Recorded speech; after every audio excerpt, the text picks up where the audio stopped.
going to make my debrief thing. Okay, Mathieu. If I'm making the cappuccino like while you're making it, it's okay, no? Ça va, tranquille pour ça. Just do not let it bring too long.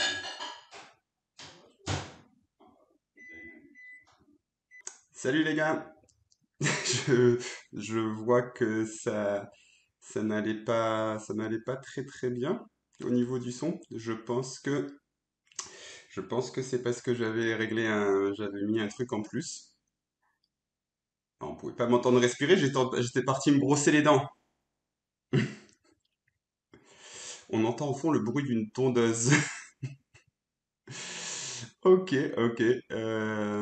Bon, eh ben, on est content j'espère que le cappuccino va faire du bien. Et tu as baissé les volets aussi, tout à fait. Là, j'ai baissé les volets. Ah là là. Voilà. Donc vous m'avez entendu dire aussi que j'aurais préféré lancer tout ce truc l'année dernière, comme ça j'aurais été la première ligne de défense d'Iror et je me serais beaucoup plus amusé parce que là cette année c'est vraiment la déprime de d'avoir tout ça. Euh, on part de où? Bah, je vais vous dire bonjour à tous les déprimés, vous êtes contents? On n'est pas bien là dans notre petit débrief déprime? Tous ensemble là, tranquille, complètement déprimés, en n'ayant rien à faire, en étant un peu cramé aussi, je suis un peu cramé au niveau de la lumière. C'est parce qu'en fait j'ai essayé de mettre une deuxième lumière bleue, mais c'est ça qui a fait que le micro, parce que normalement j'ai le micro qui est branché, et comme j'avais branché l'autre lumière sur le port USB de l'ordi, et ben ça a foutu en l'air le micro. Donc en fait, ce que vous entendiez, c'était le micro de l'ordi et pas celui-ci, ce qui était un petit peu nul. Ce qui était un petit peu nul. Alors bon, on va parler de foot. Donc on va parler de foot. Donc voilà, comme on l'a dit il y a quelque temps déjà, la saison est finie, on le sait, ça sert à rien de faire semblant, on essaye un petit peu, mais en vrai, ça y est, c'est fini depuis Rennes. En fait, depuis Rennes, depuis le renoncement à Rennes où t'as pas pris de risque, où tu te dis t'es tout le temps en train de chercher des excuses, où voilà, l'un des objectifs, en fait, le truc, c'est qu'il y a un moment, t'aurais pu te dire, écoute, on va se fédérer autour de quelque chose. Et puis des fois, tu sais pas, mais il y a des histoires qui se créent, il y a un truc qui se crée. Là, à Rennes, ils avaient l'occasion de mettre une pierre dans une histoire, de créer un truc. Eh ben non. Comme d'habitude, ils ont été moyennas nulos, comme d'habitude, à peu près leur niveau de l'année. Et en étant moyennas nulos, bah, ils se sont fait éliminer à Rennes. Et en fait, ça pouvait être juste une élimination de Coupe de France, mais en fait ça a résumé et ça a mis un point final à la saison parce que voilà, au mieux tu peux être moyennas nulos et ça fait une fois, deux fois, trois fois que t'as une chance de relancer ta saison.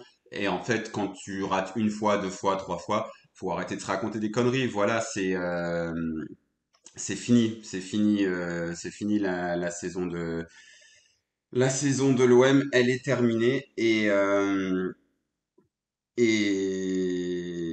et oui, bon, il n'y a pas grand-chose de plus, il y a pas grand-chose de plus à dire. Ouais,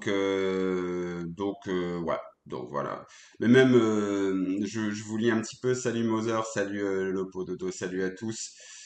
Euh, c'est parce que même ce fameux délire là sur la faiblesse du championnat, mais même ça va pas nous sauver. C'est pas ça qui va sauver l'OM. Et en fait, il faut déjà même dans un championnat faible, il faut avoir une volonté de faire quelque chose. Et il n'y a pas de volonté de faire quelque chose. Alors, euh, la volonté de faire quelque chose, elle pourrait venir d'un effectif qui se connaît parfaitement comme ça a été le cas avec les années, lors des années Eli Bop ou Villas-Boas. Les mecs jouaient ensemble depuis plusieurs années. Ils avaient envie de prouver un truc, d'être revanchards. Là, l'effectif, il change tous les 6 mois. Donc, il peut pas venir de ça. Ça peut venir du coach, mais le coach, bon, voilà, j'abuse un petit peu, mais vous savez que moi, le coach, c'est la figure principale dans le foot. Et ce coach-là, en fait, il impulse rien à l'équipe. Il est, je sais pas comment le décrire. Je sais pas comment décrire l'apport de Gattuso, mais il est en constante stagnation. En fait, avec Gattuso, c'est la constante stagnation. C'est un truc très spécial. C'est-à-dire que euh, tu as l'impression que ça peut peut-être repartir, mais ça part jamais. Ça reste toujours là. Ça reste toujours là. Toujours là, Gattuso, ça va jamais plus haut, ça impulse rien, et c'est tout le temps, c'est un concept, le concept de oui, il va mettre, il va donner l'envie de se battre à cette équipe. Il donne rien du tout, il donne rien du tout. Ouais, quelqu'un dans le chat qui dit la Suisse lui allait bien, Gattuso. Il donne rien du tout, il donne pas l'envie de se battre. Il faut arrêter de croire que parce que Gattuso le joueur était un guerrier, que Gattuso l'entraîneur est un guerrier. C'est un guerrier de rien du tout. Cette équipe, elle est animée par rien du tout. Elle est pas, c'est pas un, c'est pas une armée de 11 joueurs qui rentrent, qui ont peut-être pas de préceptes tactiques, mais qui s'arrachent partout et qui se battent et qui font preuve d'un fighting spirit irlandais assez impressionnant. Non, il impulse rien du tout, Gattuso. Franchement, rien du tout. En fait, Gattuso, c'est de la poudre aux yeux. Il est que ça, c'est de la poudre aux yeux. Donc voilà. Et je pense que c'est à son corps défendant, parce que je crois qu'il veut bien faire, le bougre. Il veut vraiment bien faire. Mais, mais, mais il sait pas faire autre chose que du Moyen-Âge, quoi. Donc il fait du Moyen-Âge et, euh, et oui, non, mais je lis ta question, Ricky. Je ne peux pas la lire publiquement. Vous assumez d'avoir un jeu soi-disant pragmatique, c'est saisi en opposition au foot Bielciso terroriste comme dans 99% des cas, c'est de la merde et ça marche pas à Marseille. Vous avez compris? Vous allez repasser au bielcisme ou... Mais déjà, il faut voir s'il va rester longtemps. Mais ouais, bref, donc rien ne va dans cette saison. Je pensais, je sais pas si vous vous souvenez lors du dernier live, je vous avais dit le comment s'appelle le truc, la première partie de saison, on avait fait grosso modo 7 victoires contre les petits à domicile, 8 nuls, un truc comme ça, je sais plus, attendez, je vais retrouver le truc. Et je pensais qu'on allait faire la même chose en seconde partie de saison. Mais là, ce qui craint, c'est qu'on semble même pas capable de battre Metz à domicile. Et il y a quelqu'un qui, comment dire, attendez, ouais, voilà, je retrouve, on avait fait sur les 17 premiers matchs 7 victoires, 6 nuls, 4 défaites. Et sur ces 7 victoires, il y avait eu Le Havre et Clermont plus 2 à domicile face à un Rennes et un Lyon en total déroute et une victoire à Lorient. Donc voilà, là normalement Metz en total déroute qui vient au Vélodrome, normalement tu gagnes. Bah même pas. Donc je pensais qu'on allait finir cinquième, sixième tranquillement, mais même pas en fait, même pas. C'est ça, la situation est plus grave que ça. Elle est plus grave que ça. Pourtant à Naples, il a été bon, il a été moyennin, à Naples aussi. En fait, il a gagné une Coupe d'Italie. Il a gagné une Coupe d'Italie. Mais si je dis pas de bêtises, Gattuso, je crois qu'il se qualifie jamais en Ligue des Champions, par exemple. Et il a eu le Milan AC, Naples et maintenant l'OM. Mais pourtant, voilà, euh, attendez, je regarde ça en même temps un petit peu il me semble il me semble qu'il termine. Je pense que bah après bon, peut-être qu'il faut que je frappe un peu, que j'arrête de taper que sur lui. C'est pas, il y a d'autres problèmes aussi dans le club. Voilà, il y a d'autres problèmes dans le club. Mais bon, c'est vrai que je suis focus sur ce genre de choses. Moi, je suis vraiment focus sur qu'est-ce que fait Naples? C'est en 2019-2020 et 2020-2021. On va taper Serie A.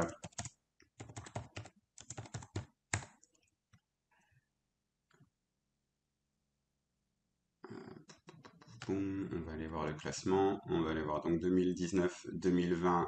Il termine septième avec Naples. Bon, il reprend l'équipe en cours de route, il me semble, à ce moment-là.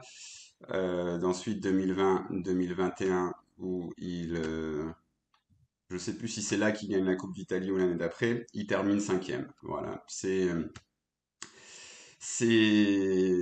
peu ça. Bon, à la Fiorentina, ça dure pas. Et au Milan, il reste 2017, 2018, 2018, 2019. Donc, on va regarder ça aussi. 2017, 2018, il termine sixième. Bon, il reprend l'équipe en cours de route. 2018, 2019, il termine cinquième.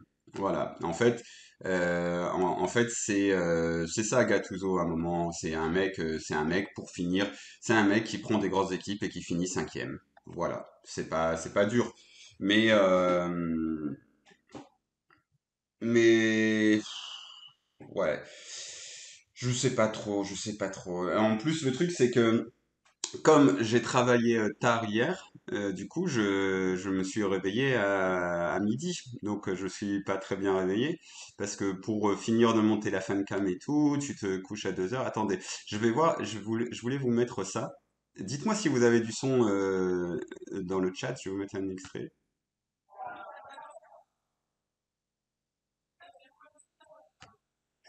Bon, est-ce que vous entendez? Vous avez du son quand je vous ai mis. Ah oui, non, bah attendez, déjà il faut que je vous partage le truc, ce serait déjà pas mal. Ce serait déjà pas mal, mais il y a du son, ok. Parce que je voulais vous mettre un extrait de la fancam, parce que le mec a. Enfin, donc il y a beaucoup de frustration pendant la fancam, comme on le sait tous. Mais il y a. Et des fois, il y a des supporters qui ont des analyses pas connes, mais c'est pas celles qu'on retient parce que voilà, alors attendez, je vais vous mettre l'extrait de ce gars-là qui est derrière et qui était...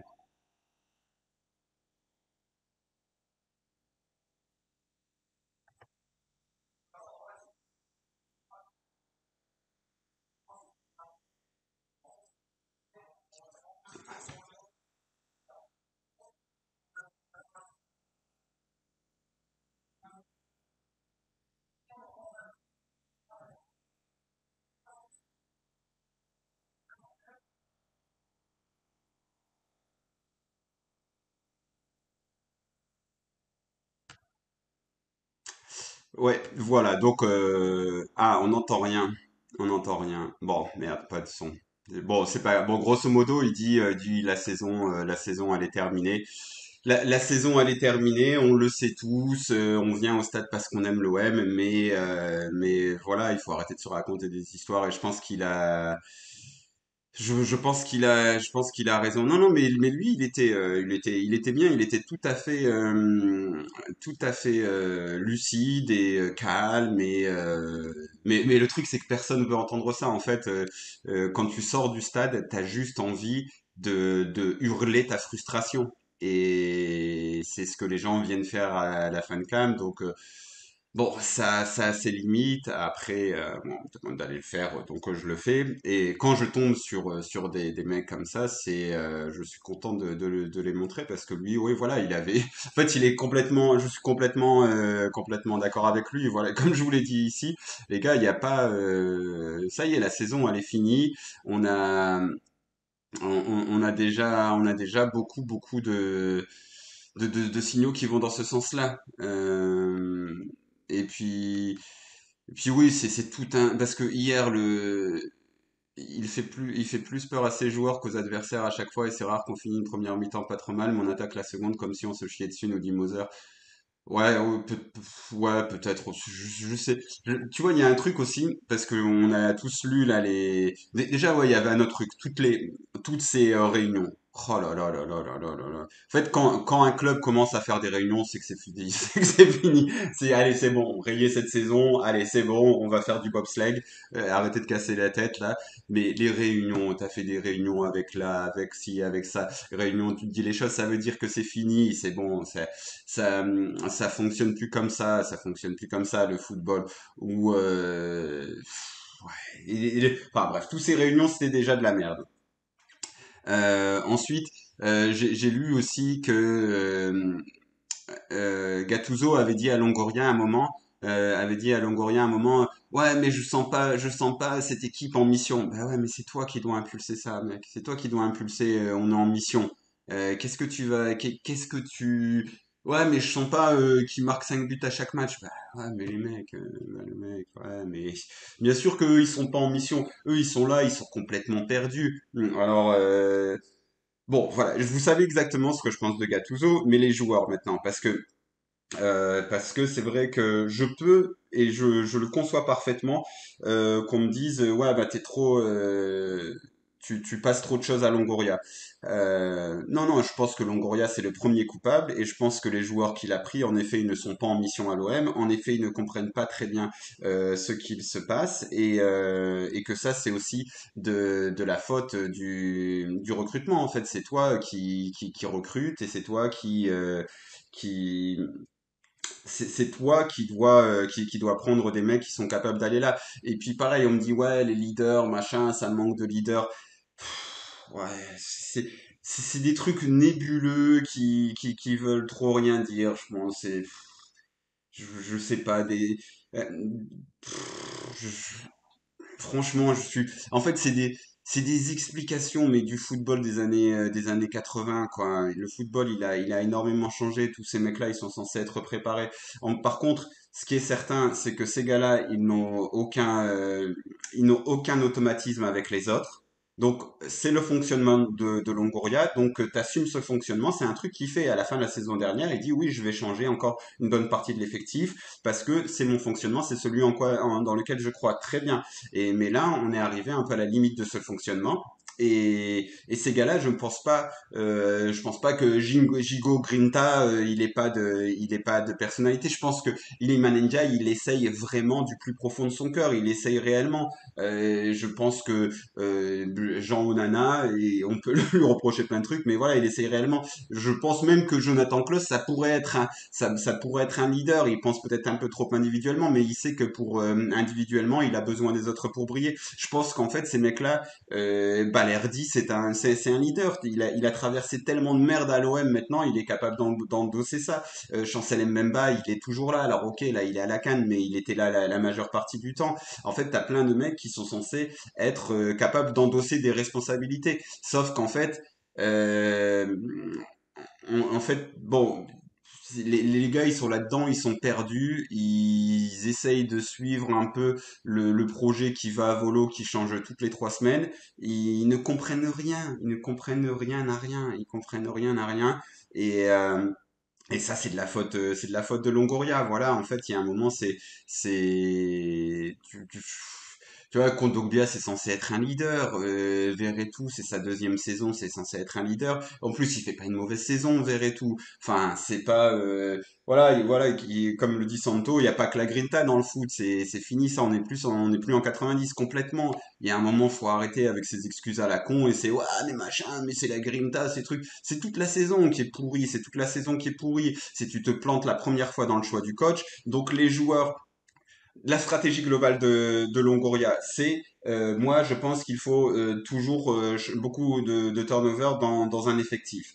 Après ouais, le reste, bon, on part là-dessus, on va dire il se dit ça. Ce que se disait aussi Tapi ou Deschamps, qui pensait qu'il fallait changer au moins 30% de l'effectif tous les ans.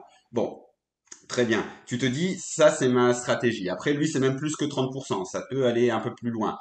Très bien. Et jusque-là, ça fonctionnait. Par contre, là où il faut surtout pas te planter, c'est dans le choix de l'entraîneur. Tu te plantes une fois dans le choix de l'entraîneur parce que, en fait, tu prends un entraîneur ça matche pas très bien. Je pense que tu le prends pour les mauvaises raisons. Bon, après, t'as un truc inattendu parce que c'est Marseille. T'as une réunion où on veut tout brûler. On veut tout brûler. Parce que il faut pas l'oublier, on veut tout brûler. Donc t'as un truc inattendu. À ce moment-là, l'entraîneur que t'as choisi, il fait preuve d'aucune résilience et il se casse. Et il se casse. Donc ensuite, il faut surtout pas se tromper dans le choix du deuxième entraîneur. Là, le choix du deuxième entraîneur, tu dis, je vais prendre un mec qui va rassembler tout le monde, qui va agir comme un catalyseur. Il catalyse rien du tout. Il catalyse rien du tout, si ce n'est si ce n'est les supporters et les journalistes qui pensent qu'il a toujours la personnalité qu'il avait en tant que joueur. C'est tout ce qui catalyse. Il y a moins de critiques parce que tout le monde se dit, oh, Gattuso, c'est la grinta. C'est tout ce qui catalyse. C'est tout ce qui catalyse. Ils n'impulsent rien, ils ne sont pas en mission, ils n'impulsent pas de projet technique. Donc au final, tu restes dans ce flou, tu bats Clermont et Le Havre, tu dis, bah c'est bon, on va y arriver. Au final, tu recrutes des joueurs pour ce coach, et là, tu te rends compte, bah non, ce coach, ça marche pas. Qu'est-ce que tu veux faire? C'est vraiment Longoria, c'est la stratégie de Longoria qui est de changer l'effectif de manière importante, de manière importante, qui dépend trop du choix du coach. Et ce que tu as mis derrière le choix du coach, ce que tu as mis derrière le choix des deux coachs, a été mauvais et n'a pas fonctionné. Donc voilà, tu te retrouves là. Et en plus de ça, tu as eu des trucs qui ont tout fait basculer, comme la réunion, comme le match du Pana. Parce que le match du Pana, bon voilà, mais parce que ce genre de truc, en fait, ce genre de truc, je pense que ça doit faire partie ça fait partie de quand t'es à l'OM.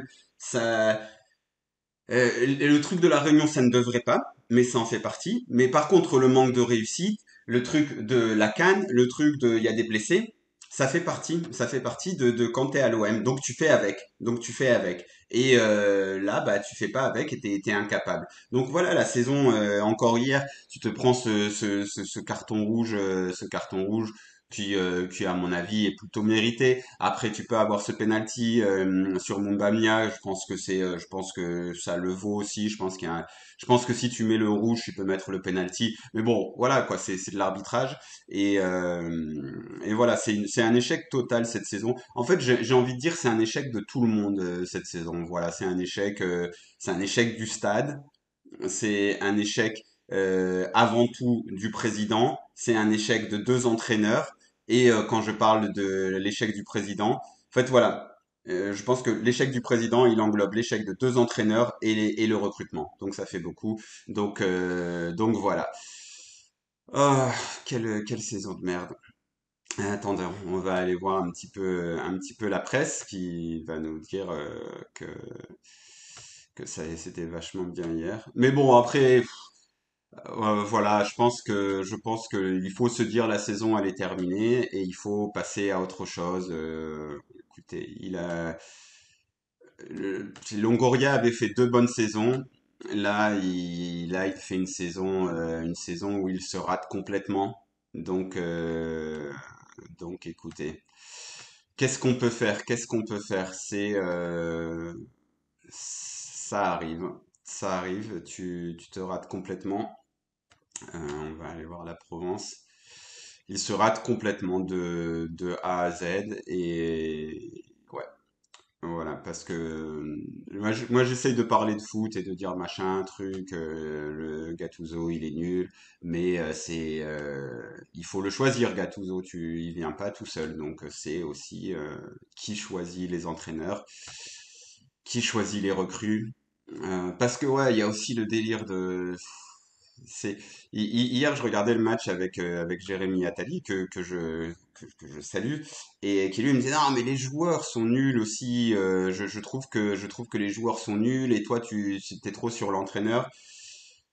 Euh, ça m'embête un peu parce que vous savez, je vous le dis tout le temps, moi j'ai connu Morel qui était le pire joueur de l'OM qui sous Bielsa devient un crack. Donc je me dis bah ça dépend aussi de ce que l'entraîneur fait des joueurs et là l'entraîneur il en fait rien des joueurs, il en fait rien du tout.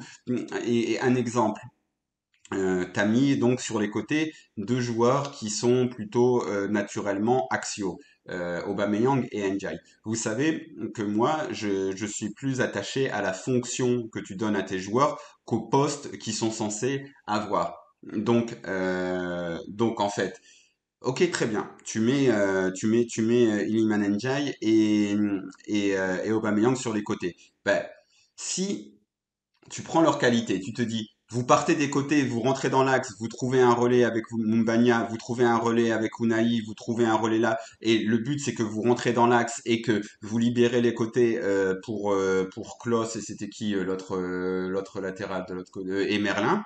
Bon, bah, écoute, ça s'appelle un plan tactique et c'est sauf que, en fait, qu'est-ce qu'on voit que Iliman Ndiaye, il fait la majeure partie du temps? Il tente de déborder sur son côté et de centrer. Bah oui, mais c'est pas du tout ses qualités. Donc tu foires le joueur, tu foires ce qu'il pourrait apporter à ton équipe, tu foires la fonction d'ailier qui déborde et qui fait descendre parce que c'est pas ce qu'il sait faire. Il sait faire d'autres choses. Et côté Aubameyang, il l'a un peu fait. Si vous remarquez, c'est un peu ce qu'il a fait. Il a souvent parce que ça avait fonctionné à Lyon quand Mbagna il était rentré. Donc voilà, donc il rentrait dans l'axe et il faisait des frappes au centre là, les frappes à ras de terre au centre pour réchauffer Okidja. Donc au moins il y avait ça. Mais voilà, en fait c'est ça, c'est pour ça que le, en fait il faut demander des choses claires aux joueurs ou il faut, enfin tu peux pas demander à Iliman Ndiaye de déborder sur un côté, de faire descendre parce que oui, ça va être nul si tu demandes ça à Iliman Ndiaye. Enfin, voyons. Je sais pas moi, je sais pas, demande-moi d'écrire sur la mode, ça va être nul, hein. Ça va être nul, c'est la même chose. Pourtant, je suis journaliste, je peux écrire, mais demande-moi d'écrire sur un truc qui est pas du tout dans ma sphère de compétence, ça va être nul. Bah là, c'est pareil, c'est ce que tu fais avec Iliman Ndiaye. Tu lui dis, bah vas-y, écris sur la mode, Iliman. Et forcément, c'est nul. Voilà, il n'y a pas. Par contre, voilà, si tu le mets sur le côté, mais que tu lui dis, écoute, je pense que tu es capable de t'infiltrer sur le côté, dans le demi-espace, dans le truc, tu fais, on va mettre en place des automatismes. Dès que tu fais la passe, il y a remise automatique qui arrive là. Dès que tu fais la passe à Unai, il y a remise automatique qui arrive là, et tu tentes des trucs. Bon, voilà.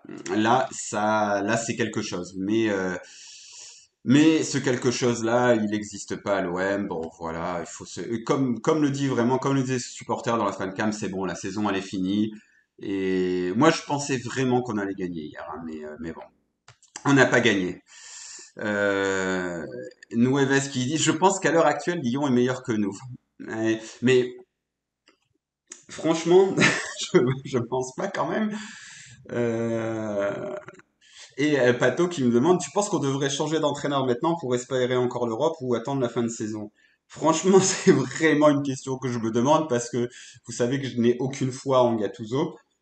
Mais est-ce que si tu changes un entraîneur maintenant, ça peut, il reste quoi? Il reste 3 mois de compétition. Il va avoir le temps de rien mettre en place. Euh, je sais pas du tout. Vraiment, je sais pas. Je sais pas répondre à cette question parce que je n'attends rien de Gattuso. Donc la logique voudrait que je me dise, bah oui, oui, allez, on le dégage, on prend un autre. Mais je sais que cette logique-là aussi de dire, allez, on dégage, on prend un autre, ça ne fonctionne pas non plus. Ça ne fonctionne pas. Euh, voilà, mais ce serait quand même bien de réussir à sauver les meubles. En fait, qu'est-ce qui est le mieux pour sauver les meubles, c'est-à-dire finir cinquième, sixième? Est-ce que c'est de tenter de vraiment pousser Gattuso, de vraiment lui donner un maximum de confiance? Est-ce que c'est ça qu'il faut faire? Ou est-ce que c'est faire un truc à l'arrache, une mission de 3 mois avec un mec comme ça marche quand même rarement les missions de 3 mois à l'arrache. Après, là, le pourcentage de réussite avec Gattuso, je pense qu'il est assez faible aussi. Donc, non, je pense que c'est juste foutu. En fait, c'est ça le problème. C'est que je pense que c'est juste foutu, les gars. On va pas se mentir. On va pas se mentir. On va pas se mentir. Qu'est-ce que TPR76 qui me demande, ne penses-tu pas que Gattuso joue de la même façon qu'il a joué toute sa carrière avec une base défensive? C'est vraiment un jeu typiquement italien, c'est du catenaccio, ça se ressent. Le 4-3-3, c'est pas fait pour ce genre de jeu, à moins d'avoir des ailiers de métier, ce qui n'est pas le cas avec l'équipe qu'il met en place dès le début de match, notamment Ndiaye Sarr. On n'a pas vu la différence sur. Ben, en fait, ça, je sais pas parce que il a joué dans beaucoup de configurations différentes, le fameux sapin de Noël d'Ancelotti et tout machin. Mais je pense que sa carrière, par contre, elle doit jouer dans le fait de se dire, bah, hier c'est pas le cas parce qu'hier l'OM a eu beaucoup plus d'occasions que Metz, mais sur la majorité des matchs, s'il y a une occasion des deux côtés, moi avec Shevchenko, l'occasion elle va rentrer et puis de l'autre côté, quand ils vont essayer de marquer, il y aura Dida qui va faire la parade ou Maldini qui va faire le tacle qui va nous sauver. Je pense que ça c'est un peu rentré dans sa tête. Par contre, Je sais pas, parce qu'il dit lui-même, il dit lui-même que en fait il ne fait pas de catenaccio, qu'il a appris de tous les coachs, qu'il essaye de faire un truc différent, et tu le sens aussi que tu vois sur les sorties de balles, par exemple les sorties de balles qu'il tente, c'est des trucs qui n'existaient pas à son époque, donc je pense pas qu'il se base que sur ce qu'il a vécu à son époque. Mais par contre, je pense qu'il se base sur beaucoup trop de choses et que ça se ressent dans ses joueurs. En fait, quand ils ont le ballon ils veulent faire beaucoup trop de choses et donc ils font rien du tout. Donc voilà, Football Addict, à moins que tu trouves ton coach de l'année prochaine et qu'il commence à poser les bases. Ouais, ouais. Après, je sais pas si tu te souviens parce que vraiment j'ai réfléchi à ça. En fait, tu peux pas être à ma toute petite échelle, mais être un streamer qui se plaint du manque de stabilité. Encore, c'est pas trop ce que je fais. Mais tu vois, je me dis bon, tu peux pas être un mec qui se plaint du manque de stabilité et vouloir tout changer dès que ça ne marche pas. Donc vraiment j'y réfléchis. Et puis après, ça, le scénario que tu donnes, Football Addict, c'est j'y ai réfléchi par rapport à Sampaoli. Parce que Sampaoli, il arrive, bah, la saison, c'est vrai que ça ressemblait un peu à ça. C'était une saison foirée. Voilà, ça sert à rien du tout. Il y avait plus rien à jouer et tu vas chercher Sampaoli. Mais qu'est-ce qu'il a préparé dans cette saison? Tu vois, il a peut-être fait un peu un audit de l'effectif. Tu vois, il a peut-être fait ça à ce moment-là. Mais dans le jeu, il met pas grand-chose en place. Bon, tu te fais un peu chier aussi. Euh, voilà. Donc voilà. Et au final, ça avait pas servi à grand-chose. Bon, après, t'avais arraché l'Europa League quand même. Donc ouais, peut-être. Mais pareil, ton coach de l'année prochaine, qui tu vas aller chercher? Qui tu vas aller chercher. Et il y a aussi le truc, je sais pas si vous vous souvenez de la configuration dans laquelle il arrive Sampaoli, mais il y avait vraiment un truc, tout le monde avait renoncé à cette saison. C'était vraiment en mode, allez, c'est bon. Allez, c'est bon, ça on jette et puis on repart. Donc Sampaoli il arrive là. Bon, c'était un contexte positif pour lui pour arriver là. Si un mec arrive, j'aimerais bien quand même qu'on prenne l'inverse de Gattuso, donc pas un nom, pas un mec qui a été un grand joueur, pas un mec qui partait voilà, mais un mec avec une vraie idée de jeu, un mec qui arrive et là il va arriver, il va avoir la pression du résultat, la pression du vélodrome, ça va être compliqué. D'ailleurs, qu'est-ce que dit Moser? Dégager un entraîneur pour en mettre un autre, ça peut permettre au prochain d'avoir plus de temps pour préparer la saison prochaine si tu lui laisses vraiment de temps et qu'il a un projet, pas comme Sampaoli qui râlait un an plus tard de pas avoir assez de temps de préparation. Ouais, mais en fait, l'autre scénario que je me faisais un peu dans ma tête, parce que tu vois, par exemple, je vois Hero qui parle de Hero, je sais plus en plus, tu m'as dit comment ça se prononce la dernière fois. Will Steele, ça me plairait, ou Régis Lebris. Bon, Régis Lebris, c'est pas génial cette année à Lorient, mais mais ces mecs-là, voilà, tu vois, il faut que tu attendes la fin de saison pour les avoir. Ils vont pas venir en mars dans ton club. Donc pareil pour Fonseca à Lille, par exemple. On disait, ah bah peut-être Fonseca, il va, même s'ils viennent, ce sera en fin de saison prochaine. Mais en attendant, parce il y a une stat qui est sortie, que Gattuso est l'entraîneur qui a pris le moins de points avec Bernard Casoni, un truc comme ça sur ses 15 ou 20 premiers matchs. Donc, je me disais, franchement, tant qu'à avoir un ratio de points casonesque, pourquoi ne pas remettre Pancho, tu vois? Parce que c'était un peu, parce qu'en plus Pancho faisait partie de cette équipe et c'était un peu l'idée, tu vois. On avait mis l'adjoint, le mec, je crois qu'il s'occupait de la réserve à l'époque, donc on l'avait mis là. On a dit allez, on envoie tout en cul et puis on voit comment ça se termine. Et vraiment, hein, tu te dis, qu'est-ce qui, j'ai pas envie de dire des conneries, mais est-ce que ça aurait été pire si on avait gardé Pancho? Est-ce que ça aurait été pire? Est-ce que si tu mets un staff, si tu staffes un peu Pancho, je sais pas parce que Pancho il donnait pas non plus cette impression d'être en mode ouais ouais moi je peux assumer, je peux être numéro un. Il donnait trop il donnait trop la vibe ouais je suis un intérimaire donc je sais pas mais Et voilà, parce que Ricky il leur envoyé les taquets en privé. Mais parce que c'est, en fait, on pensait que Gattuso il allait apporter ça, mais il apporte pas du tout ça. Il apporte pas du tout ça. Hier, je l'ai encore entendu dire en conférence de presse. Ouais, c'est vrai que c'était un peu compliqué d'avoir ce moment de 40 jours où on s'est entraîné avec un groupe réduit à cause de la canne, machin, tout ça. Mais ça fait partie du contrat que tu signes. Ça fait partie du contrat que tu signes quand tu arrives à l'OM. Tu le sais. Et oui, mais en plus, il y a toujours des trêves internationales où nos joueurs y partent, donc je peux pas travailler. Oui, ça fait partie du contrat que tu signes quand tu arrives à l'OM. Ça fait partie du contrat que tu signes. C'est comme ça. Il n'y a pas d'autre choix. C'est comme ça. C'est le bordel. C'est très dur. Donc t'arrives, c'est très dur. Il va falloir que tu fasses un truc dans un club très dur. Mais non, mais c'est, je sais pas, je sais pas. Franchement, étant donné que tout est en bordel, et voilà, je m'acharne sur Gattuso, mais est-ce que si on fait sauter le fusible Gattuso, vous pensez sincèrement que ça va aller mieux? Et vous savez que j'ai pas une haute estime de l'entraîneur Gattuso. L'homme a l'air, voilà, il a l'air de faire de son mieux, etc. C'est pas ça que je remets en compte, en, en cause. Mais est-ce que vous pensez que qu'on fait mieux? Est-ce que vous pensez que c'est qu'on fait mieux? Parce que voilà, Ricky il dit ça dépend de la gueule du fusible de rechange. Mais voilà, mais quel fusible tu vas trouver? Tu vas trouver un truc à l'arrache. N'importe qui ferait mieux, dit Ricky. Moi, je pense que ça va remettre du bordel. Ça va remettre. Il reste quoi? Parce qu'il reste le Shakhtar. Le pire, c'est que le Shakhtar, tu peux le passer ce tour parce qu'ils sont en trêve hivernale et tout machin. Donc, il y a peut-être moyen de le passer ce tour. Mais ouais. Il reste, t'as joué 21 matchs, donc il te reste 13 matchs. Ouais, il te reste 13 matchs. En te disant que tu fais sauter Gattuso, donc il y a un match où tu vas te dire, ah bah ouais, bah grosse crise, machin, truc, donc il y a un ou deux matchs que tu sacrifies, que tu dis, bah ouais, bah qu'est-ce qu'il pouvait faire? Donc après, il te reste 11 matchs. Donc après, quand il te reste 11 matchs, euh, ouais, écoute, pourquoi pas? Pourquoi pas? Pourquoi pas? Je suis pas contre. Je suis pas contre. Je suis pas contre.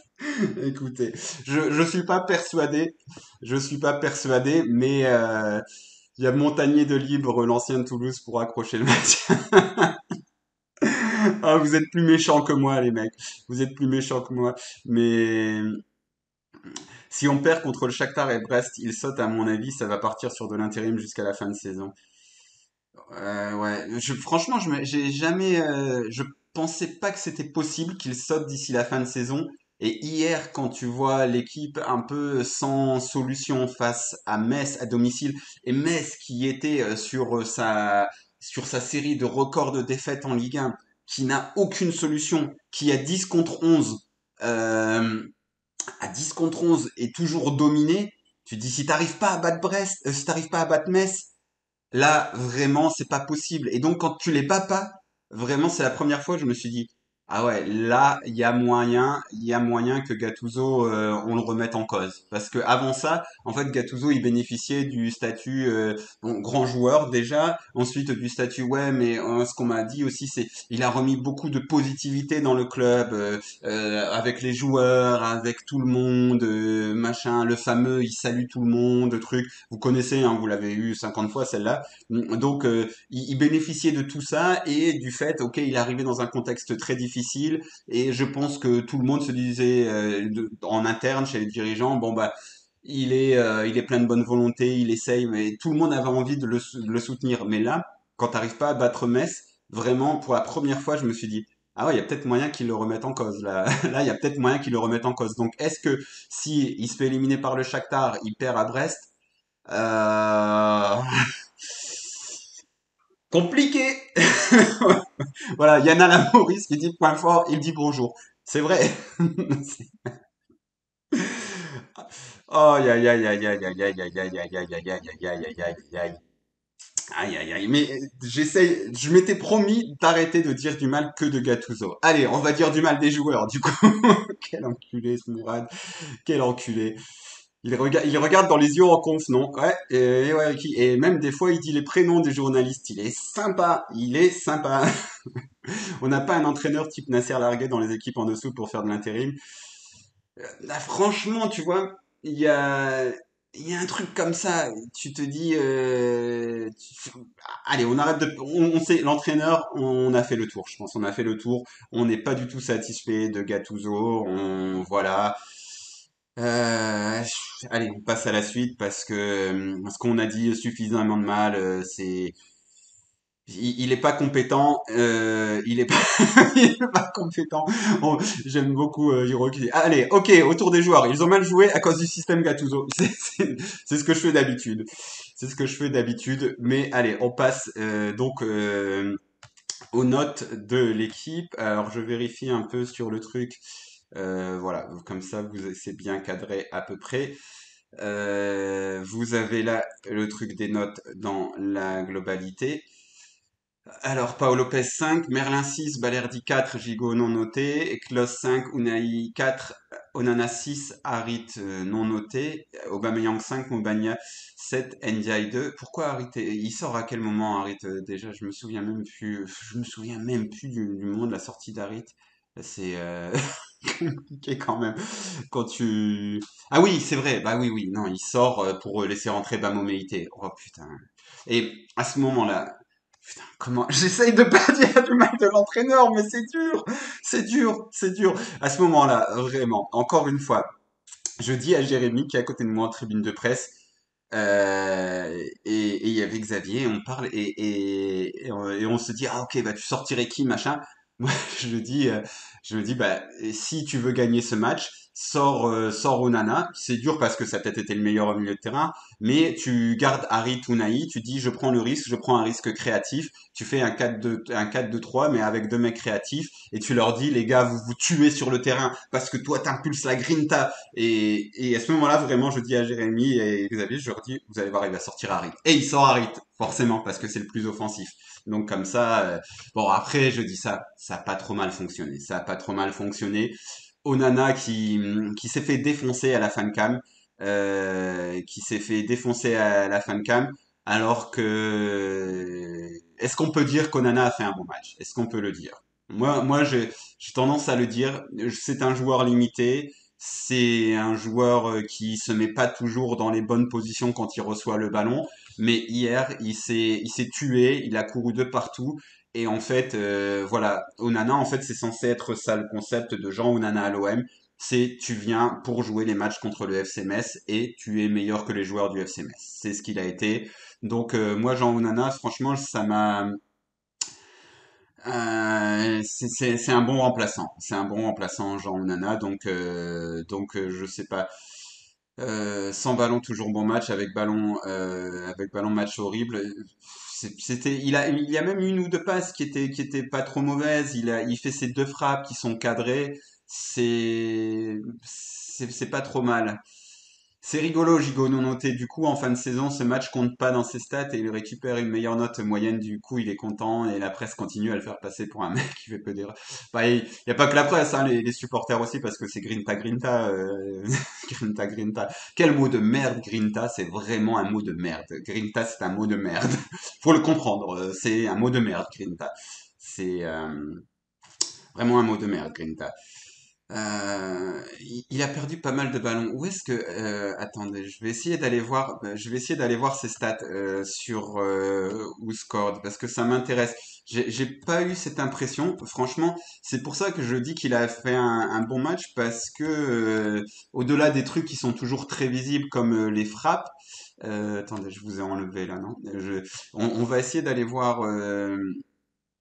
Oui, il y en a la Maurice qui dit, sachant que je crois que Grinta existe même pas en Amérique du Sud comme terme. Non, non, il n'existe pas, c'est italien, je crois. Et je pense que j'ai raconté cette anecdote 50 fois, mais le moment où je m'en suis rendu compte, c'est quand il y avait OM Milan AC. J'étais dans un pub au Vieux-Port parce qu'il pleuvait des cordes ce match-là en Ligue des Champions quand la saison Deschamps.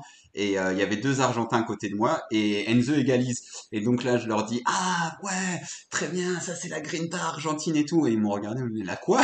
Ça existe pas ce mot-là. Et je me suis dit, ah, tu connais pas Grinta, c'est Fighting Spirit et tout. On dit non, non. Et donc depuis, j'ai eu la confirmation parce que j'étais en Amérique du Sud, voilà. Voilà, voilà. Je raconte ma vie, je vais vous faire mes carnets de voyage, ce sera plus intéressant que les matchs de l'OM si vous voulez. Je vais vous raconter quand j'ai attendu un bus dans un camion de la police sous la pluie en regardant Game of Thrones. Ça c'était une histoire qui valait le coup d'être racontée. Au Paraguay. Paraguay, un pays formidable, le Paraguay. Formidable. Pas trop. Il y a peut-être des mouches dans le ketchup des fois, mais bon, on fait ce qu'on peut, on fait ce qu'on peut. Non. Alors, Jean Onana. Jean Onana, il est là. Est-ce que vous voyez les stats? Les stats. Voilà, les stats. Bon, 103 ballons touchés, donc déjà il a touché beaucoup de ballons. Donc ça, c'est le pourcentage de passes réussies. Donc 90%, c'est très correct. Il y a donc ces deux frappes qui étaient cadrées d'ailleurs. Une passe clé. C'est pas dégueu. Il en a peut-être raté quelques-unes, mais au final, voilà, c'est long ball. Voilà, ça, LB, c'est long ball, trois longs ballons. C'est pas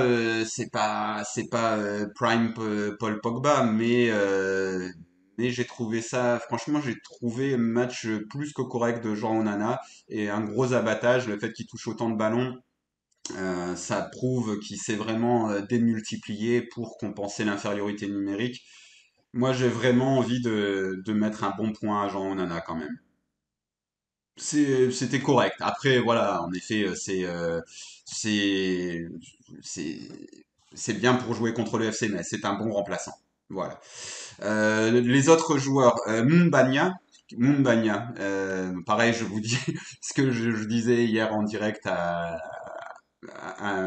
Jérémy, je lui disais bah bon joueur, voilà. C'est pas non plus Didier Drogba, mais il arrive, t'attends de lui qu'il apporte de la physicalité, qu'il joue en remise, il a fait le taf. Voilà, Moumbagna, c'est un mec qui a fait le taf. Donc bon, 7 sur 10, c'est peut-être un peu généreux, mais bon. Après, pourquoi pas, il a fait un bon match pour sa première titularisation. Il est monté en puissance, un bon relais avec Harit, et pas loin de provoquer un penalty. Trop court de la tête, il est ensuite récompensé de son activité, marquant son premier but sur un centre de Merlin. Intéressant aussi dans les remises, c'est ça que t'attends qu'ils viennent jouer un peu le point d'appui. Donc là, c'était vraiment caricatural, souvent par moment, c'était vraiment point d'appui, tu le trouvais. Normalement, là, il y a la Provence, donc page 22-23, on va aller lire ce que nous disent nos amis de la Provence sur voilà, hop, Mumbagna 5, c'est un peu dur, voilà. L'équipe a mis 7, la Provence 5, j'aurais mis 6. Voilà. Entré en jeu à Lyon, il a eu droit à sa première titularisation aux avant-postes, il n'a pas compté ses efforts, notamment dans le pressing. Longtemps maladroit et approximatif, sevré de munitions, il a converti un bon centre de Merlin après une air-tête remplacée par Luis Enrique. Ce qui faisait un petit peu peur, c'est qu'il a beaucoup glissé hier, Mumbagna. Donc j'espère que ça nous augure pas de belles vitignesques sur le reste de la saison, en espérant que c'était juste un problème de cramponnage. Mais sinon, voilà, correct dans le jeu de remise, dans ce qu'il essaye de faire. C'était pas loin, c'était pas mal, Mumbagna. Il y a quelques imprécisions balle au pied, mais après tu le sais que voilà, t'as pas recruté non plus un joueur qui sait tout faire. Tu l'as recruté principalement pour ses qualités physiques et pour son jeu en remise, et normalement il doit être là pour mettre quelques buts. Donc le jeu en remise c'était très bien, il marque un but. Voilà, après il y a un peu de déchets. Je pense qu'on a j'espère qu'on a eu une bonne impression du joueur qu'est Mumbagna, que ça va pas être moins bien par la suite. Bon, les autres joueurs qui fait débat un petit peu, ouais, forcément notre ami Iliman Ndiaye, pour qui c'est dur, on parle même pas d'Aubameyang, on a aussi assez tapé dessus. Iliman Ndiaye, Il a été le premier à tenter sa chance sans trouver le cadre bien trop timide apparemment. Bon, en fait, on en a déjà parlé d'Iliman Ndiaye. Je sais pas si bon, il a deux dans l'équipe et il a combien dans la Provence, Iliman Ndiaye de Elmi. Enfin, c'est dur. Encore un match raté pour le jongleur de Saint-Charles. Il ne s'épanouit pas sur un côté, certes, et préfère évoluer en soutien d'un attaquant, mais cela ne l'empêche pas de se battre ni de faire évoluer son jeu pour répondre aux attentes d'un tel poste. Je trouve qu'il se bat, mais il fait n'importe quoi. Ça, je suis assez d'accord. Je préfère parler du cas Azzedine Ounahi. Si tu n'as pas compris le remplacement d'Harit, j'ai encore moins compris celui de Mumbagna. Nous dit Judge Thread, c'est vrai, c'est vrai que c'était un peu particulier. Euh, tu- tu- tu- tu- tu- tu- tu- alors, TPR, on va parler peut-être enfin à la toute fin du match du Shakhtar. On parle de quoi d'autre? On parle de quoi d'autre? Oui, de Unai. Qu'est-ce que vous avez pensé du match d'Unai? Parce que moi, en fait, il y a un truc quand même où il se procure beaucoup d'occasions. Alors des fois, il est un peu lent dans le jeu, mais tu sens qu'il y a une petite qualité technique qui est quand même présente. Tu peux te dire, ok, il fait pas un si mauvais match, mais en fait, il rate trois occasions. Il rate trois occasions et en plus apparemment sorti trop tard devant Camara sur le but du Dol. Donc au final, on reste avec Unai, on reste beaucoup sur l'occasion de ah oui, ça pourrait être un bon joueur, mais on a toujours juste ce sample du bon joueur. Je trouve qu'on a juste cette idée du bon joueur. Il a fait une passe exceptionnelle, t'as raison, Football Addict. C'était pour Klose, il me semble. C'est vrai que cette passe-là, ça fait très plaisir. Le fait qu'il se projette dans la surface, qu'on le trouve trois, quatre fois aussi en très bonne position. Mais au final, pour être un joueur de haut niveau, il faut que tu fermes sur le but, sur le but messin, et il faut que tu t'en mettes au moins une sur les trois de tes occasions. En fait, on a l'impression que ça reste toujours, ah, ça pourrait être un super joueur, Unai, ça pourrait, mais ouais, ça l'est pas encore. Unai, il lui manque encore quelque chose, ouais, on est d'accord, Santo. Et est-ce que ce n'est pas un bon entraîneur qui lui manque à Unai? Désolé, désolé. Est-ce que Unai ne lui manque pas Marcelo Bielsa? Non, c'est, non, c'est, non, c'est parce qu'il a des qualités très particulières. Tu vois qu'il peut courir beaucoup. Combien de ballons il a touché? Unai aussi, il a dû toucher pas mal de ballons, je suppose, sur le match. 78 voilà, après Onana et les joueurs défensifs, c'est le mec au plus haut taux de ballon touché. C'était pas trop mal, mais le taux de passe aussi, c'est très correct. Mais en fait, il manque un truc où à chaque fois, bah, ouais, il est un peu en retard sur le but, il rate trois occasions. Ah, mais voilà, il aurait besoin d'un grand coach pour passer ce cap. Ouais, je pense vraiment comme toi, je dis ouais, RCT, il faut vraiment un mec qui le prenne. Et tu vois, bon, je dis toujours Bielsa, mais peut-être dans une autre idée, même si c'est un coach à notre temps, parce que ça fait déjà 15 ans. euh, notre ami Guéretz, mais tu vois, dans l'idée, Guéretz, il avait par exemple vraiment forcer Tai Taiwo à travailler des trucs simples. Alors Unai et Tai Taiwo, c'est pas le même profil de joueur du tout, même sur ce qu'il faut travailler, parce que Unai, c'est plus dans le détail. Ouais, Gattuso est censé être ce qui apporte ça. Mais ouais, bon, après, c'est Bielsa aussi. C'est peut-être des trucs genre dans le détail, d'être super dur, de lui donner plein de confiance au mec, mais d'un autre côté, de lui dire, voilà, t'as pas le droit de rater ça, t'as pas le droit de faire ça. Je sais pas si vous avez vu l'interview du club des 5 d'Imbula, qui est très bonne. Je vous la conseille, franchement, elle est très bonne. Et Imbula dit, c'est vrai que Bielsa, il peut être un peu bizarre, mais il a dit, mais moi, il m'a donné énormément de confiance, Bielsa. Et il m'a donné énormément de confiance et et en prêt, c'est très clair ce que je vais faire, etc. Et je pense que Unai a besoin d'être mis dans une situation comme ça, ou de Zerbi, ou tu vois, des mecs qui sont très très clairs sur ce qu'il faut faire.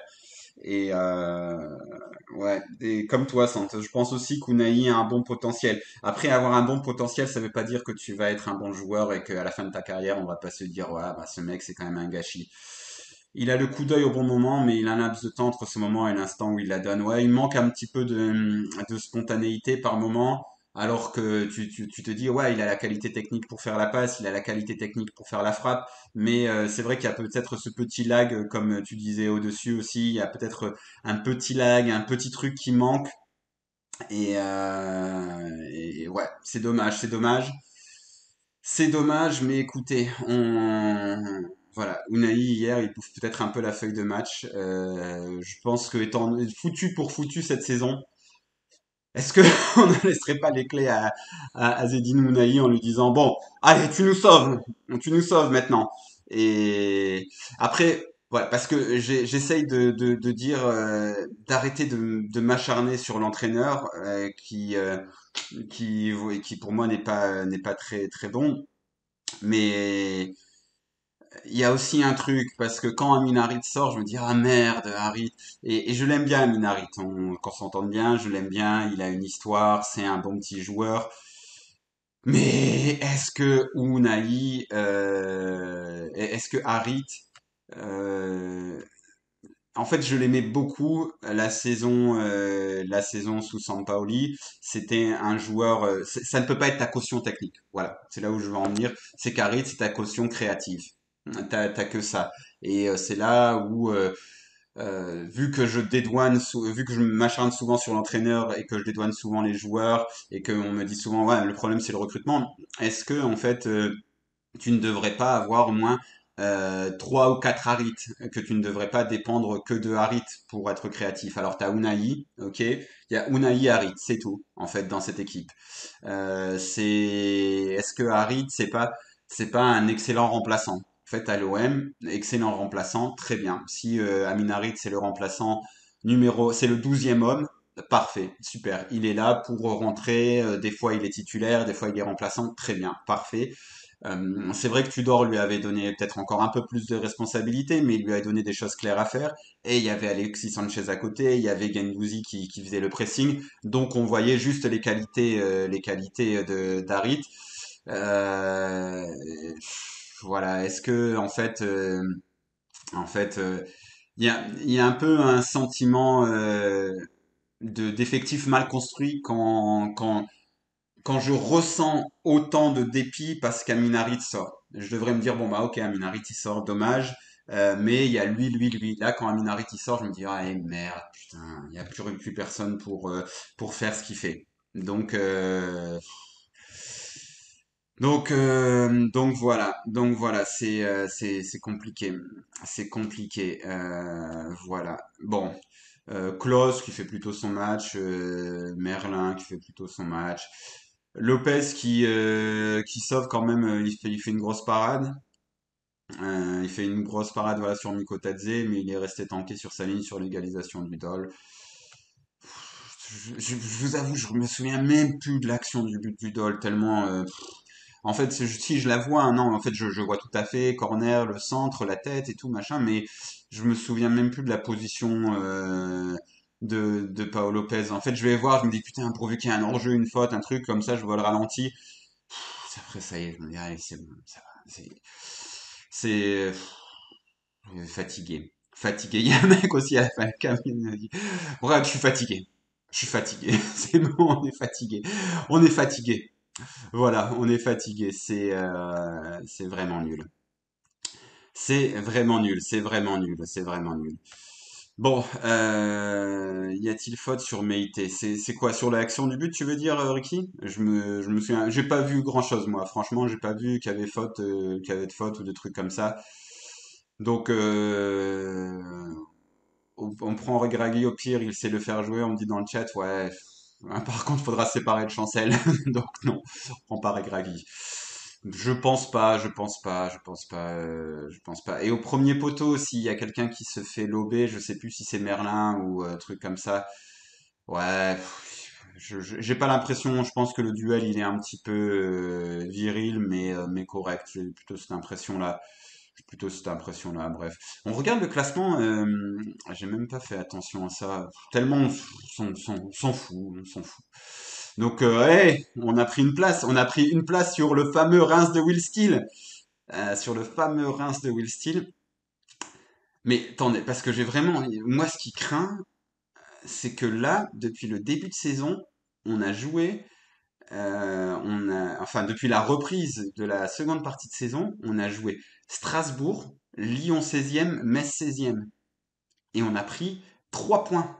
Non, 2 points, excusez-moi, 2 points en ayant joué des équipes. Alors ok, Strasbourg est 10e, mais bah oui, mais vu qu'il y a 18 équipes, 3 équipes de la seconde partie de tableau. Alors que si après Rennes, je me suis dit bon, allez, c'est bon, la saison elle est foutue, on va finir cinquième, sixième, ce sera déjà pas mal en battant seulement les petites équipes à domicile. Là, on les bat pas. Donc c'est là quand je vous dis qu'hier j'étais inquiet quand on n'a pas battu Metz, c'est que je me suis dit ok, là peut-être qu'il peut se faire virer notre ami Gattuso, parce que je pensais vraiment qu'on allait faire illusion en battant. Voilà, bon, Strasbourg n'est pas une petite équipe, ils ont recruté machin tout ça, mais normalement c'est une équipe qui est dans tes cordes que tu bats à domicile, tu vois.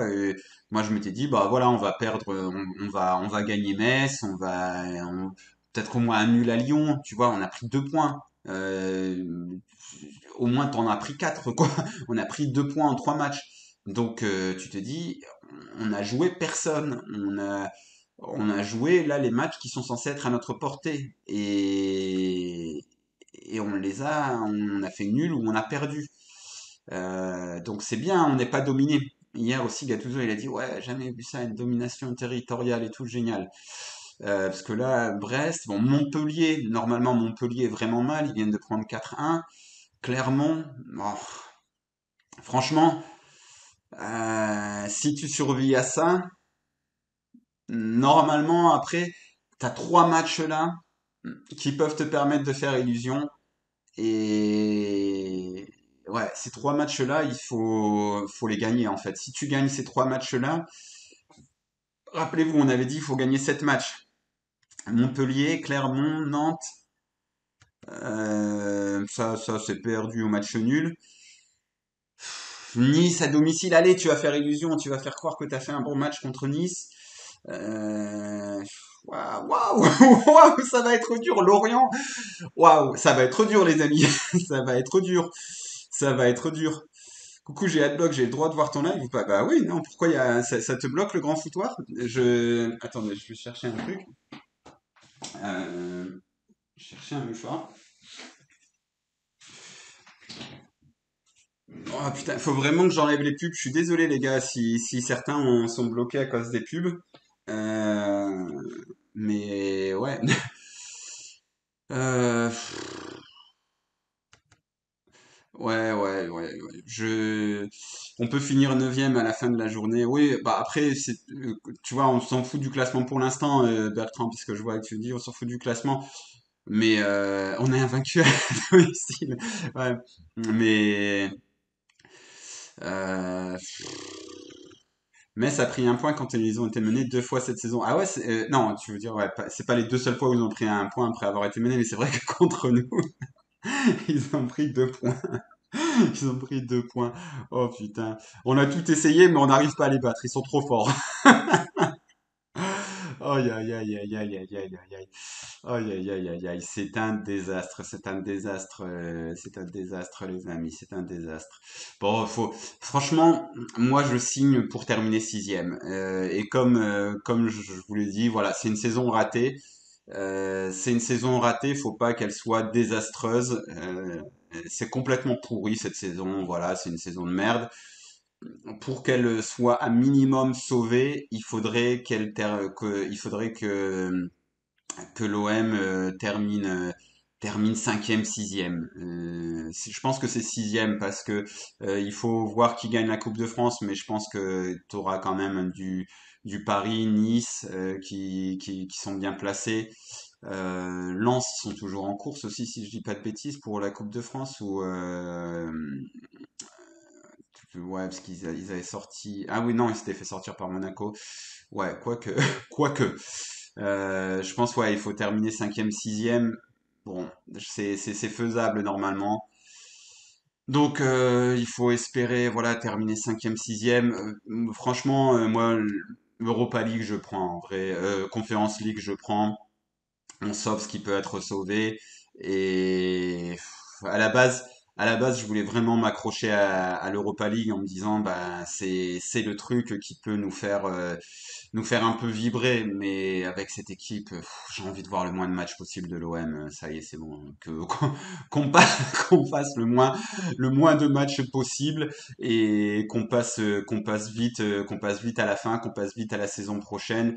Et voilà quoi, parce que ouais, ils sont fatigants. On est fatigué, les amis.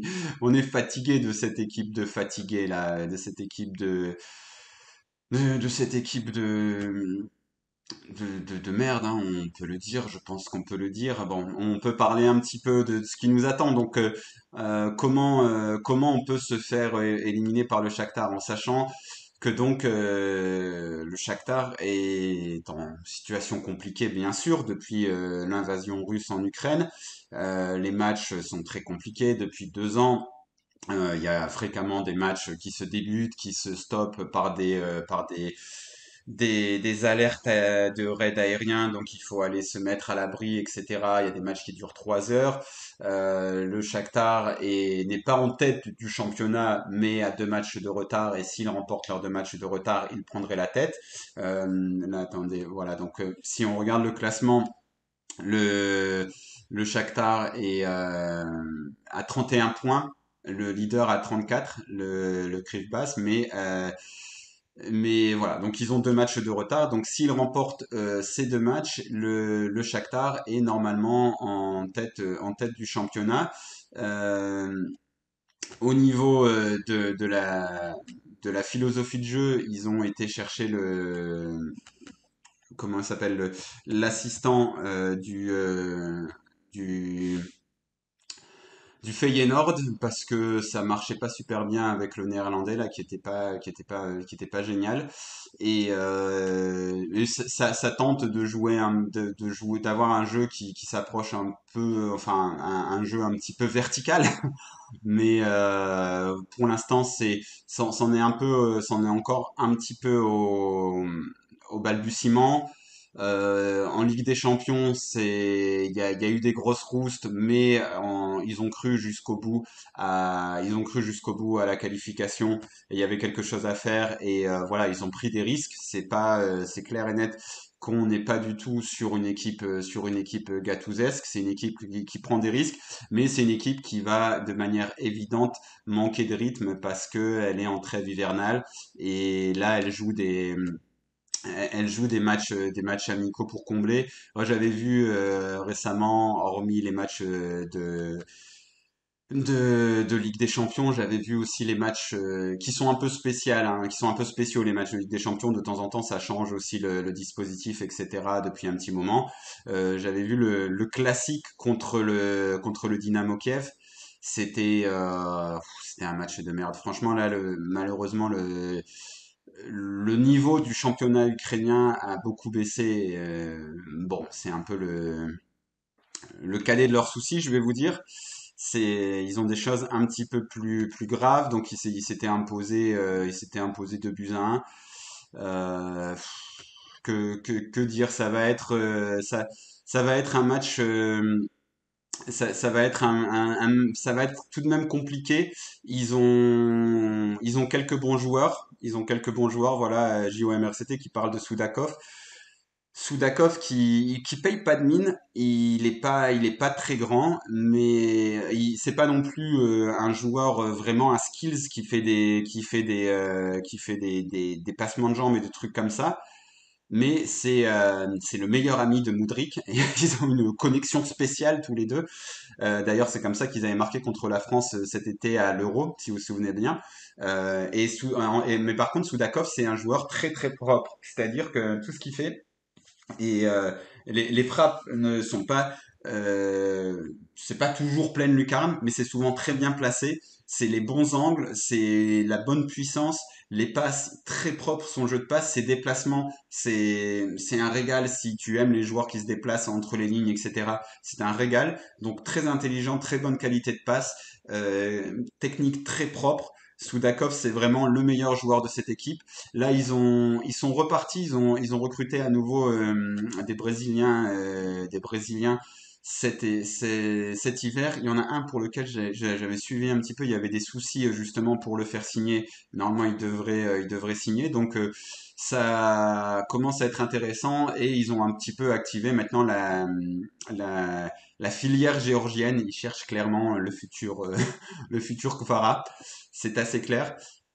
Qui d'autre? On peut parler de qui d'autre? Ouais, je regarde un peu l'effectif là quand je vous parle. Marian Shved, c'est un peu un espoir ukrainien qui était parti au FC Séville, qui est un petit peu déchu. Il y avait notre ami aussi Danilo Sikan. Bon, on attend de voir. C'est un espoir aussi. C'est pas exceptionnel non plus. Bon, bien sûr, il y a toujours Taras Stepanenko, le 6 à l'ancienne qui va faire des fautes, qui va énerver tout le monde, qui parle à l'arbitre, mais qui est précieux dans une équipe.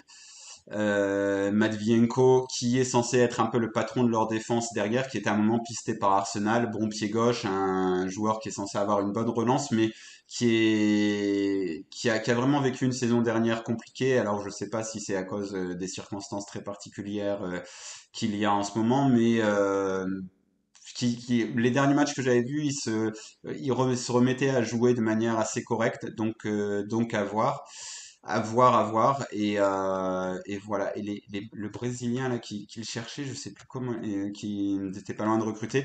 Donc c'est une équipe, c'est pas du tout, il faut pas du tout s'attendre au Shakhtar qu'on avait l'habitude de voir avant, même si ils vont avoir cette volonté de faire du jeu. Euh, l'attaquant, est parti à Gérone. Non, il jouait pas au Shakhtar Dovbyk, il jouait au Dnipro 1, qui est autre chose. C'est pas tout à fait pareil. Et c'est pas tout à fait pareil que le Dnipro, mais c'est toute une histoire aussi, ça. Mais oui, voilà. Donc c'est une équipe, en fait, il y a des chances qu'elle soit en manque de rythme. Donc si tu lui mets du rythme, par contre, ce qui est très clair avec le Shakhtar, donc je vais faire la présentation en début de, c'est que pour reprendre les mots de Gattuso, on ne sent pas, on ne sent pas qui ne sent pas son groupe en mission. Le Shakhtar, ils sont clairement en mission. Ils sont clairement en mission pour représenter l'Ukraine, etc. Ils sont animés par quelque chose d'assez fort. Donc malgré leur manque de rythme, bon, ils sont en fin de préparation, ils ont refait une préparation. Je sais plus s'ils sont en Espagne ou en Turquie, eux, parce que c'est un peu les deux, comment dire, les deux trucs privilégiés pour les clubs ukrainiens. Je sais que le Polissa Jitomir est par exemple en Espagne. Enfin, bon, bref, ils sont au milieu de leur préparation et ils ont quelques recrues. Donc voilà, notamment ce Marlon Gomez qui vient d'arriver, qu'ils ont payé quand même assez cher. Franchement, et qui me demande ça sent la fessée jeudi, je sais pas, parce qu'il y a moyen, il y a moyen de passer. Ah, donc lui, je le connais pas du tout, il vient d'arriver. C'est un peu la grosse recrue du Shakhtar. Ils ont payé quand même 12 millions, donc c'est pas rien. Voilà, faut voir. En provenance du Vasco de Gama, hein. C'est c'est pas mal. Donc ils se remettent un petit peu. Ils ont recruté aussi, lui aussi, je pense qu'il est arrivé là. Mais ces mecs-là, ils viennent d'arriver, quoi. Donc ils sont censés être bons. mais je ne les connais pas, donc je peux pas en parler. Je les ai jamais vus jouer, je vais pas vous mentir. Moi, l'équipe que j'ai vu jouer, c'est celle avant que eux arrivent. Donc ils ont été renforcés. Ils ont été renforcés au mercato d'hiver. Ils sont cependant en pleine préparation et ils ont cette volonté de jouer un petit peu offensif sous l'impulsion de notre ami, l'ancien adjoint du Feyenoord, le Feyenoord qui, souvenons-nous, nous avait sorti de notre bien-aimé Conference League. Donc voilà, messieurs. C'est comment? C'est Marino Pusic, il me semble, notre ami. Enfin bref. Vas-tu faire un vlog là-bas? Non, j'ai même pas envie d'y aller, franchement. En fait, j'avais pas. Enfin, franchement, là, j'avais pas trop le temps. J'ai d'autres projets que je dois terminer.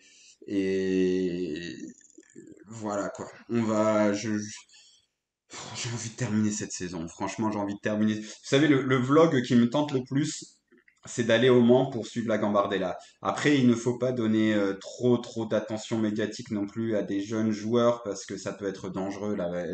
L'attention médiatique, c'est dangereux. Mais très clairement, moi, maintenant pour moi, l'OM, c'est Ashley Clark et Enzo Sternal, hein. C'est plus Azedine Ounahi, quoi. Ils m'ont fatigué. Ils m'ont fatigué. Bon, messieurs, ça fait 1h22 que nous sommes ensemble, messieurs et madame, j'espère. On verra bien. Je dis, j'espère que tu finisses le. Je peux pas, ça je peux pas. Non, mais vraiment, comme je vous l'ai dit, c'est jeudi le match Iki. Et comme je vous l'ai dit la dernière fois déjà, la saison est terminée. Faites autre chose. L'OM, il faut le suivre un petit peu de loin. Il faut se boucher aussi parce que c'est prenez de la distance un peu avec l'OM. Je sais que c'est pas facile. Je sais plus quand c'est le match de la Gambardella par contre qu'il faut regarder parce que le tirage au sort a eu lieu il y a pas longtemps et je sais juste que c'est contre le Mans. Euh, donc donc ouais, la saison est terminée. Alors le truc c'est que moi j'aimerais quand même qu'on arrive à sauver les meubles, qu'on arrive à aller chercher une qualification en Europa League ou en Conference League. C'est la seule chose que je vais guetter un petit peu. Comment on va réussir à sauver les meubles de cette saison pourrie? Mais voilà, débuter le truc en vous disant les matchs de l'OM en disant je m'attends à rien. Je m'attends à rien, ça va foirer, la saison est foutue, dans tous les cas ça va aller dans le mauvais sens. Prenez les choses avec un peu de philosophie, riez lorsque vous voyez des grosses bourdes, des trucs de merde, et, euh, et voilà, cette saison, elle est foutue. Il faut pas y aller en se disant on est l'OM, on est truc, machin. C'est une saison, on est l'OM et comme souvent dans les saisons, dans les saisons de l'OM, il y en a une dans le tas qui est complètement ratée. Celle-là, elle est complètement ratée. Maintenant, il faut juste sauver les meubles et pour trouver du plaisir, il ne faut pas aller vers l'OM. Voilà, c'est ça, ça mon message. Pour aller du plaisir, pour avoir du plaisir cette saison, n'allez pas vers l'OM. Regardez la finale de la CAN. C'est assez marrant la Côte d'Ivoire. Moi, je me suis surpris à supporter la Côte d'Ivoire maintenant parce que c'est un peu du football champagne. Il y a beaucoup de choses à l'arrache, mais c'est marrant. Il y a quand même deux trois bons joueurs. Tu vois Max Alain Gradel faire des débordements, merde, et il fait des bons débordements. Et donc j'ai été voir sa fiche Wikipédia. Putain, Max Alain Gradel. Au final, il aura fait une carrière franchement propre, hein. Il a fait des saisons à quinzaine de buts, dizaine de passes décisives et tout. Et tu te dis, putain, Max Alain Gradel, propre, hein, franchement. Euh, donc, regardez d'autres footballs, regardez d'autres choses, regardez des films, écoutez de la musique, faites plein d'autres choses, profitez de votre famille, de vos amis, et dites-vous que les matchs de l'OM, c'est simplement un truc. Comment on peut sauver notre saison complètement foutue. Voilà, la saison est complètement foutue. Comment on peut la sauver à minima? C'est tout. Le reste, voilà, on s'en fout. Il faut essayer de sauver, de sauver la cinquième ou sixième place, mais voilà, elle est foutue. Et oui, on peut s'en énerver.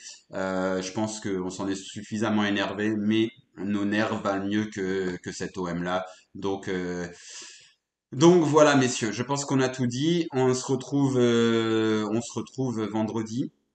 Après, Après ce nouveau match, putain, 2 matchs par semaine, non, franchement, faut qu'on se fasse éliminer. Ah non, moi je vais pas survivre. Ah non, non, non, ça y est, ça y est, ça y est. Ah non, on va pas faire 2 matchs par. Le pire, c'est que si on passe ce tour, bien sûr que je vais être excité, on va prendre un Liverpool, un truc comme ça, je serai comme une puce là chez moi, je vais dire, il faut jouer Liverpool. Et, et voilà, et t'auras envie de le jouer, parce que tu dis, on sait jamais sur un malentendu. Et oui, c'est ça le pire. C'est ça le pire, c'est ça le pire. Allez, objectif cinquième, sixième place, et sur un malentendu, on sait jamais l'Europa League. Voilà, on voulait terminer sur une note d'espoir, on sait jamais, sur un but de Valbuena. Il joue toujours au foot, allez hop, on lui fait un contrat de 2 matchs en Ligue Europa. Je suis sûr que Pablo, il en est capable. Il va nous trouver un truc et il va dire comme ça va réveiller. Lui, il connaît l'Olympique de Marseille et tout. Et on remet Pancho sur le banc et hop, c'est parti. Allez, bon week-end à tous les amis. On a bien terminé.